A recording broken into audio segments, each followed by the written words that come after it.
नमस्कार दोस्तों, आपका स्वागत है अपना एग्ज़ाम क्लासेस में। तो जैसे कि आपको पहले से पता होगा कि हम राष्ट्रपति का टेस्ट सीरीज दे रहे हैं और उसी के पार्ट में आज यह दूसरा वीडियो है। तो मुझे उम्मीद है दोस्तों कि आपको यह टेस्ट सीरीज काफ़ी लाभदायक साबित हो रही होगी। और दोस्तों, मैं आपको यहाँ बताना चाहता हूँ कि यह जो टेस्ट सीरीज है इसमें छोटे से छोटे क्वेश्चन और बड़े से बड़े क्वेश्चन को शामिल किया गया है। मैं दोस्तों गारंटी लेता हूँ इस बात की, अगर यदि आप हमारे टेस्ट सीरीज को ईमानदारी पूर्वक दोस्तों सॉल्व करते हैं तो राष्ट्रपति से संबंधित आप किसी से भी हवाबाजी कर सकते हैं।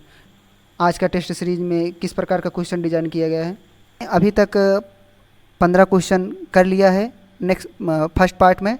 तो आज सेकंड पार्ट है। सेकंड पार्ट में आज क्वेश्चन नंबर 16 से चलेगा।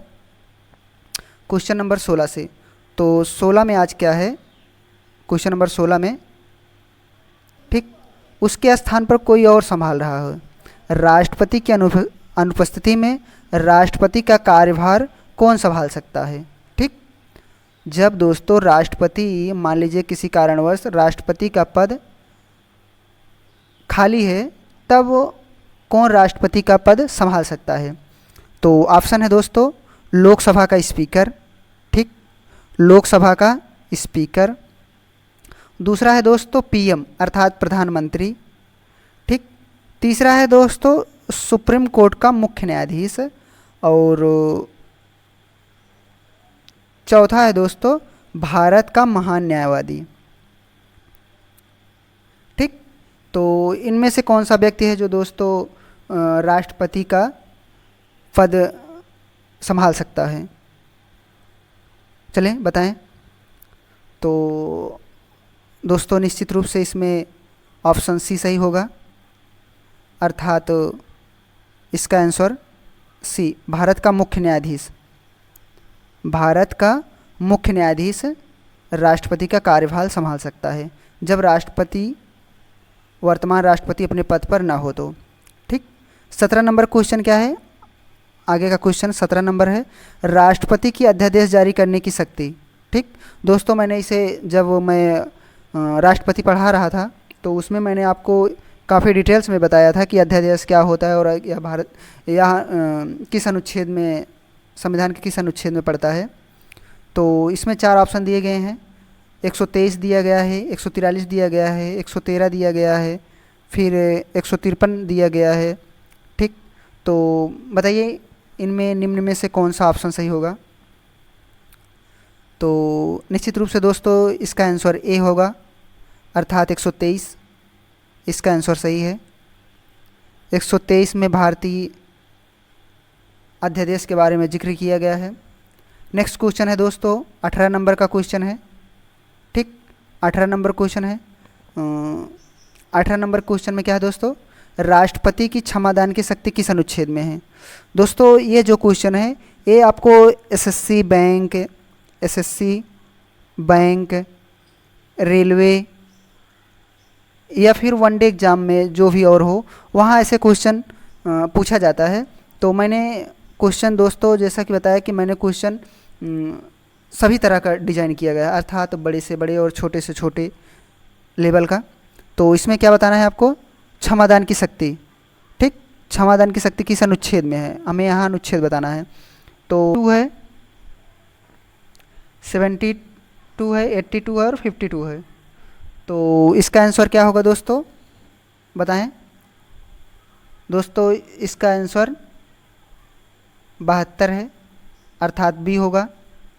72 में राष्ट्रपति का क्षमादान की शक्ति का जिक्र किया गया है।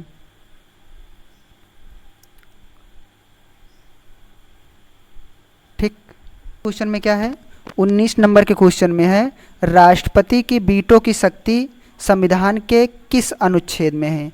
यानी जो इस राष्ट्रपति की जो वीटो पावर होती है दोस्तों, जो इसकी वीटो पावर होती है वह संविधान के किस अनुच्छेद में है।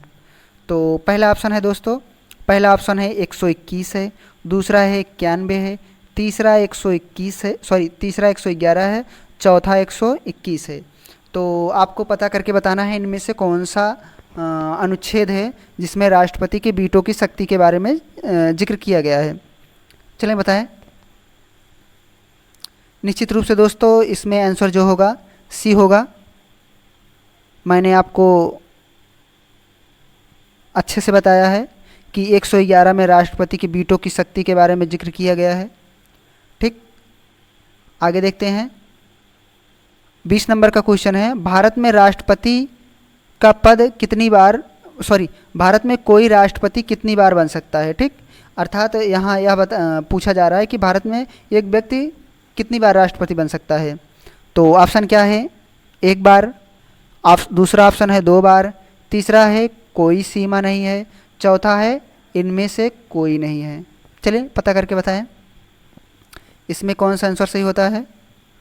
तो दोस्तों इसमें भी आंसर सी ही सही होगा, अर्थात कोई सीमा नहीं है, कितनी भी बार चुना जा सकता है। ठीक, नेक्स्ट क्वेश्चन है 21 नंबर का, भारत में तीनों सेनाओं का अध्यक्ष कौन होता है। पीएम अर्थात प्रधानमंत्री, राष्ट्रपति, उच्चतम न्यायालय या फिर कोई नहीं। बताएं कौन सा होता है।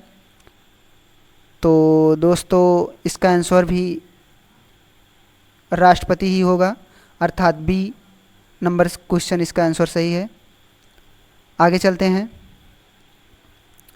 आगे 22 नंबर का क्वेश्चन है दोस्तों। 22 नंबर में दोस्तों राष्ट्रपति के महाभियोग के संबंध में कौन सा कथन सही है। अब यहाँ से दोस्तों जो क्वेश्चन मिलेंगे, अब आपको थोड़ा से उसका लेवल हाई होगा, अर्थात सीजीएल लेवल या फिर मेंस लेवल क्वेश्चन होंगे। तो यहाँ से क्वेश्चन को थोड़ा से डीप में पूछा गया है। तो यहाँ पूछा गया है राष्ट्रपति के महाभियोग के संबंध में कौन सा कथन सत्य है। तो कथन क्या क्या है, नंबर 1 कथन क्या है। नंबर 1 कथन है, जिस सदन ने महाभियोग का आरोप लगाया है उस सदन के 1/4 सदस्यों का हस्ताक्षर होना चाहिए। ठीक, क्या यह सत्य है, अर्थात यहाँ सत्य कथन पूछा गया है। ठीक, हमें सत्य कथन पता करना है। ठीक, दूसरा कथन क्या है, महाभियोग सिर्फ लोकसभा में लगाया जा सकता है। ठीक, तो यहाँ कह रहा है कि महाभियोग सिर्फ लोकसभा में लगाया जा सकता है। चलिए बताइए इसका आंसर क्या सही है, कौन सा सही हो सकता है। ठीक, तो पहले में ऑप्शन है दोस्तों ए, दूसरे में बी, तीसरे में अर्थात सी में 1 2 और डी में कोई नहीं। तो जैसा कि आपको पहले से ही पता होगा कि हमने बहुत अच्छे से जिक्र किया है कि जिस सदन आरोप लगाया है उसका 1/4 सदस्यों का हस्ताक्षर होना चाहिए। ये तो निश्चित रूप से सत्य है। ठीक, ये तो 100% बात सत्य है। महाभियोग सिर्फ लोकसभा में लगाया जा सकता है, नहीं, ये गलत है। लोकसभा और राज्यसभा दोनों में लगाया जा सकता है। ठीक, ऐसी कोई बाउंडेशन नहीं है। 23 नंबर का क्वेश्चन देखें। 23 नंबर के क्वेश्चन में राष्ट्रपति के महाभियोग के संबंध में, अर्थात यह भी क्वेश्चन महाभियोग के संबंध में ही है और इसमें भी हमें सत्य कथन पता करना है। तो सत्य कथन पता करना है। पहला क्या है, महाभियोग के प्रस्ताव में राज्य विधानसभा के सदस्य भाग लेते हैं। ठीक, अब यहाँ से देखें महाभियोग के संबंध में दोस्तों, इसे आप स्टार क्वेश्चन जरूर कर लेना, ये बहुत ही इंपॉर्टेंट क्वेश्चन है। महाभियोग के प्रस्ताव में राज्य विधानसभा के सदस्य भाग लेते हैं, क्या यह बात सत्य है। मनोनीत सदस्य भी महाभियोग, यहाँ थोड़ा से मिस टाइपिंग है, यहाँ महाभियोग है, महाभियोग में भाग लेते हैं। तो आपको पता करना है कि इन दोनों कथनों में से कौन सा सत्य है। ऑब्वियसली दोस्तों इसका जो है क्वेश्चन जो है ये फर्स्ट वाला गलत है, फर्स्ट वाला गलत है, अर्थात मनोनीत सदस्य इसमें भाग लेते हैं, यानी इसका बी सही है। ठीक, इसका बी सही है। आगे देखते हैं। 24 नंबर का क्वेश्चन है दोस्तों। 24 नंबर के क्वेश्चन में राष्ट्रपति के संबंध में कौन सा कथन असत्य है। ठीक, यहाँ हमें असत्य कथन पता करना है, ध्यान रखना, ना कि सत्य कथन पता करना है। तो कथन क्या है, कथन क्या है? उसे अपने आधिकारिक कार्यों में किसी भी विधिक जिम्मेदारी से उन्मुक्ति प्राप्त है। क्या यह कथन सत्य है? ठीक, क्या यह कथन सत्य है दोस्तों? उसे विधिक उन्मुक्ति प्राप्त है, ठीक, विधिक जिम्मेदारी से। क्या यह बात सत्य है? दूसरा कथन है दोस्तों, अपने कार्यकाल के दौरान उसे किसी भी आपराधिक कार्रवाई से उन्मुक्ति प्राप्त है। ठीक, क्या यह दोनों निश्चित रूप से यह दोनों ही कथन सत्य है, अर्थात यह भी सत्य है और यह भी सत्य है। और हमसे पूछा क्या है? असत्य कथन, अर्थात इसका आंसर होगा डी होगा, कोई नहीं, अर्थात दोनों सत्य क्वेश्चन है, दोनों का सत्य आंसर है। अगला क्वेश्चन है दोस्तों 25 नंबर का क्वेश्चन है। 25 नंबर का क्वेश्चन है, निम्न में से कौन सा कथन सत्य है? निम्न में से कौन सा कथन सत्य है? ठीक, तो एक वर्तमान राष्ट्रपति अथवा उपराष्ट्रपति किसी राज्य का राज्यपाल और संघ अथवा राज्य मंत्री ये सभी लाभ के पद पर नहीं माने जाते हैं। क्या यह कथन सत्य है? ठीक, अर्थात यह कह रहा है कि एक वर्तमान राष्ट्रपति अथवा उपराष्ट्रपति या किसी राज्य का राज्यपाल और संघ का राज्य मंत्री ये सभी क्या लाभ के पद पर माने जाते हैं? यही यह पूछ रहा है कि क्या यह कथन सत्य है। ठीक, सेकंड कथन क्या है? राष्ट्रपति आवेदक को कुल मतों का छठा भाग प्राप्त करना अनिवार्य है जमानत राशि बचाने के लिए। ठीक, तो इन दोनों कथनों में आपको चुनना है, सत्य कथन चुनना है, ध्यान रखना। यहाँ हमें पता करना है, सत्य कथन पता करना है, हमें कौन सा इसमें सत्य है। तो चलिए बताएं दोस्तों, निश्चित रूप से यह दोनों कथन सत्य है। ठीक, अर्थात यह भी सत्य है और यह भी सत्य है, दोनों क्वेश्चन सत्य हैं, ये वाला और ये वाला। नेक्स्ट चलते हैं। नेक्स्ट में क्या है? 26 नंबर के क्वेश्चन में 26 नंबर में है, निम्न में से कौन सा कथन असत्य है? ठीक, कौन सा कथन असत्य है? पहला कथन है दोस्तों, अभी तक किसी भी राष्ट्रपति पर महाभियोग नहीं चलाया गया है। क्या यह कथन सत्य है? दूसरा है दोस्तों, किसी भी राष्ट्रपति के वेतन, ठीक, वेतन, भत्ता एवं विशेषाधिकार किसी भी परिस्थिति में कम नहीं किया जाएगा। ठीक, तो हमें इसमें क्या पता करना है दोस्तों? हमें इसमें असत्य क्वेश्चन पता करना है। चलिए बताएं इसमें कौन सा असत्य क्वेश्चन होगा। तो निश्चित रूप से दोस्तों जो इसमें हमें असत्य क्वेश्चन पता करना है, इसमें कोई नहीं है। ठीक, अर्थात दोनों सत्य हैं। अभी तक किसी भी राष्ट्रपति के ऊपर महाभियोग नहीं चला गया है, यह भी बात सत्य है, और राष्ट्रपति का वेतन किसी भी परिस्थिति में नहीं कम हो सकता। ठीक, अर्थात यह भी सत्य है। और हमसे पूछा क्या है? हमसे क्वेश्चन में पूछा गया है कि कौन सा असत्य है, जबकि दोनों कथन सत्य हैं, अर्थात इसका आंसर डी होगा। आगे चलते हैं। निम्न में से किसकी नियुक्ति राष्ट्रपति नहीं करता है?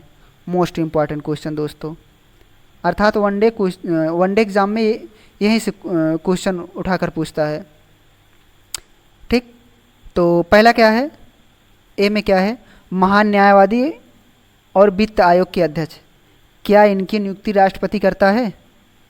ठीक, दूसरा है कैग, जिसे महानियंत्रक महालेखा परीक्षक बोला जाता है, और चुनाव आयुक्त, क्या इनकी नियुक्ति राष्ट्रपति करता है?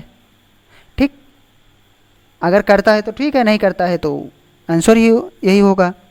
सी में बताया गया है संघ लोक सेवा आयोग के अध्यक्ष और राज्यपाल। डी में क्या है? उपराष्ट्रपति और मुख्यमंत्री। यानी हमें इसमें से यह पता करना है कि किसकी नियुक्ति राष्ट्रपति नहीं करता है। चलें बताएं। निश्चित रूप से दोस्तों इसमें जो है डी आंसर होगा। क्वेश्चन चलते हैं।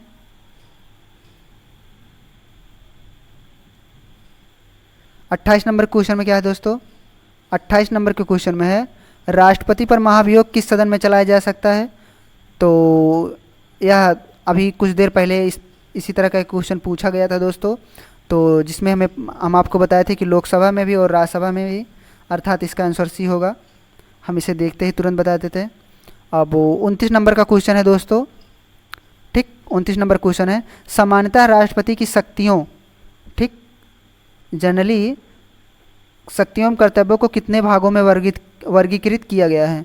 तो मैंने काफ़ी विस्तार से बताया है दोस्तों। इसमें कितने भागों में बताया गया है? ए में है 5 नंबर, बी में है 6 नंबर, और सी में है 7 नंबर, और डी में है 11, ठीक। तो निश्चित रूप से दोस्तों इसका भी आंसर सी होगा, अर्थात राष्ट्रपति का जो कर्तव्य और कार्य है, हमने आपको काफ़ी विस्तार से बताया था कि उसके कार्य और को 7 भागों में बांटा गया है। आज टेस्ट नंबर 2 का आज यह अंतिम क्वेश्चन है दोस्तों, अर्थात 30 नंबर का क्वेश्चन जो है, राष्ट्रपति का कार्यकाल कितने साल का होता है? तो बहुत सरल क्वेश्चन है दोस्तों, इसका आंसर देखते ही बता देंगे, 5 साल का होता है। तो मुझे उम्मीद है दोस्तों कि आप इस टेस्ट सीरीज़ से आप काफ़ी लाभान्वित हो रहे होंगे। अगर आपको किसी प्रकार की कोई दिक्कत आ रही है राष्ट्रपति से संबंधित, या फिर किसी प्रकार की कोई डाउट है, तो आप हमें मैसेज कर सकते हैं, ठीक, व्हाट्सएप कर सकते हैं, या फिर फेसबुक, या फिर जो भी नंबर है दोस्तों,